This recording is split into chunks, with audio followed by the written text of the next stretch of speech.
अस्सलाम वालेकुम। आज हम बात करेंगे अपनी वीडियो के अंदर नेशनल बैंक की तरफ से जो कर्ज़े के लिए उन्होंने नई स्कीम का आगाज़ किया है, तो उसके ऊपर चलते हैं। नेशनल बैंक ने 30 लाख से लेकर नीचे तक जितने भी आपको पैसों की ज़रूरत है, आप कर्ज़े के लिए अप्लाई कर सकते हैं। तो आइए चलते हैं वीडियो की तरफ और डिटेल के साथ आपको बताते हैं कि किस तरह से आप अप्लाई कर सकते हैं। तो नेशनल बैंक की तरफ से अगर आप 30 लाख का कर्ज़ा जो है वो उसके लिए अप्लाई करते हैं, तो वो आपको 4 साल के अंदर जो है 48 मंथ यानी कि 4 साल के अंदर जो है वो वापस करना है, जितनी भी एक साथ उसकी बने आपको जितने भी पैसों की ज़रूरत हो। इसमें न्यू कंडीशन जो है उसमें लिखा हुआ है नो मिनिमम जो है वो इनकम, यानी कि कम से कम इनकम की रिक्वायरमेंट जो है वो ख़त्म कर दी। पहले ये होता था कि किसी की 40,000 या 50,000 से ऊपर सैलरी है, तो वही अप्लाई कर सकता है, मगर अब ऐसा नहीं है। अब हर इंसान जो है जिसकी सैलरी थोड़ी भी है, वो भी अप्लाई कर सकता है। इनमें कुछ कंडीशंस हैं, आइए कंडीशंस को देख लेते हैं। अगर आप जो है वो परमानेंट एम्प्लॉय हैं और दूसरा बॉक्स जो बना हुआ है वो है कॉन्ट्रैक्ट बेस का, तो परमानेंट एम्प्लॉय जो है वो इसमें 30 लाख तक का कर्जा जो है वो अप्लाई कर सकते हैं। 30 लाख तक जो है वो नेशनल बैंक आपको कर्जा देगी विद सूद समेत। ठीक है, बाकी इस्लामिक बैंक जो है वो सूद के बगैर देती हैं, लेकिन इसमें जो है वो सूद है। तो इसी तरह से अगर आप कॉन्ट्रैक्ट बेस एम्प्लॉय हैं, तो कॉन्ट्रैक्ट बेस एम्प्लॉय के लिए 20 लाख तक जो है आप कर्जा ले सकते हैं। अब इसमें एलिजिबिलिटी जो है इसमें क्या है कि मैक्सिमम लिमिट जो है वो 30 लाख है, और अगर आप अपने लिए जितने भी पैसों की ज़रूरत है, 10 लाख की, 20 लाख की, 25 की, 30 की, जितनी भी अमाउंट आपको ज़रूरत है, आप उतनी अमाउंट फॉर्म के अंदर फिल करके आप उतनी अमाउंट के लिए अप्लाई कर सकते हैं। तो इस तरह से इसी तरह जो कॉन्ट्रैक्ट बेस लोग हैं, जो कॉन्ट्रैक्ट के ऊपर जॉब करते हैं, वो 20 लाख तक का कर्जा जो है वो गवर्नमेंट से रिसीव कर सकते हैं, ले सकते हैं। तो इसी तरह से ये 48 माह के अंदर जो है, यानी कि 4 साल के अंदर जो है आपने वापस करना है, और कॉन्ट्रैक्ट बेस वाले भी 4 साल के अंदर ही वापस करने के मजाज होंगे, यानी कि 48 मंथ यानी कि 4 साल के अंदर वापस कर सकते हैं। इसी तरह से इनकी दूसरी कंडीशन जो है, अब इसमें परमानेंट एम्प्लॉय हो गया या फिर दूसरा एम्प्लॉय हो गया, उनकी लिमिट है कुछ साल्स के लिए, महीने अपना, कि वो उसके लिए अप्लाई कर सकते हैं। तो जैसे परमानेंट है और कॉन्ट्रैक्ट बेस है, कॉन्ट्रैक्ट बेस के लिए जो है वो 55 साल है, दूसरे के लिए 65 साल है।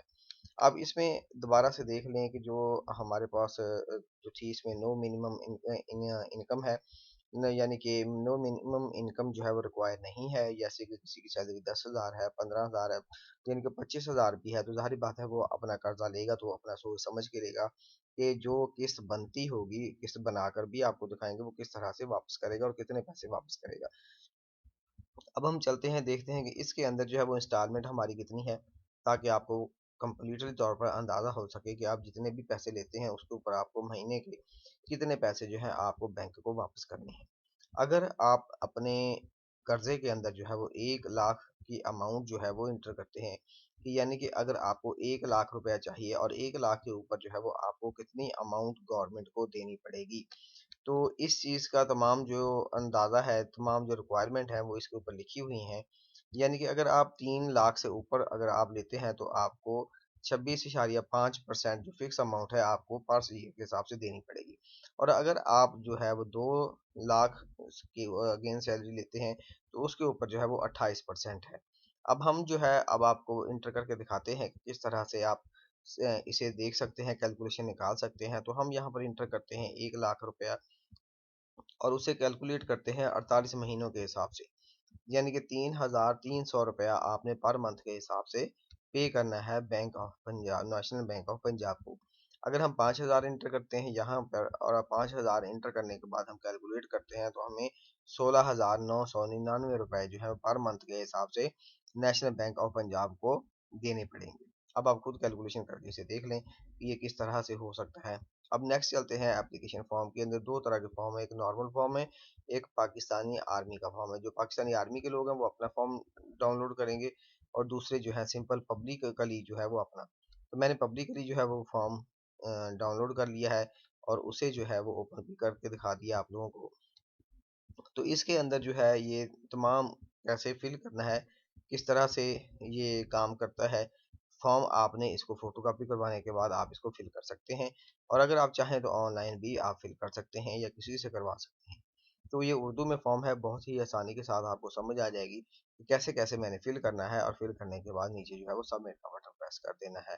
तो इसके अंदर जो है मैं भी कोशिश करूँगा कि मैं आपको इंशाल्लाह तफ़सील के साथ नेक्स्ट वीडियो के अंदर आपको फॉर्म की तफ़सील बता दूँ कि किस तरह से हमने इसे फिल करना है और उसके बाद जो है अप्लाई करना है। ठीक है? तो मैं जल्द से जल्द कोशिश करूँगा कि आपके लिए ये दूसरे फॉर्म की जो वीडियो है, वो जल्दी से जल्दी अपलोड कर सकूँ। तो हमारी वीडियो देखने का बहुत शुक्रिया। अगर फिर भी कोई बात रह गई हो या आपके दिमाग के अंदर कोई सवाल पैदा हो, तो आप बता दीजिएगा। अल्लाह हाफ़िज़।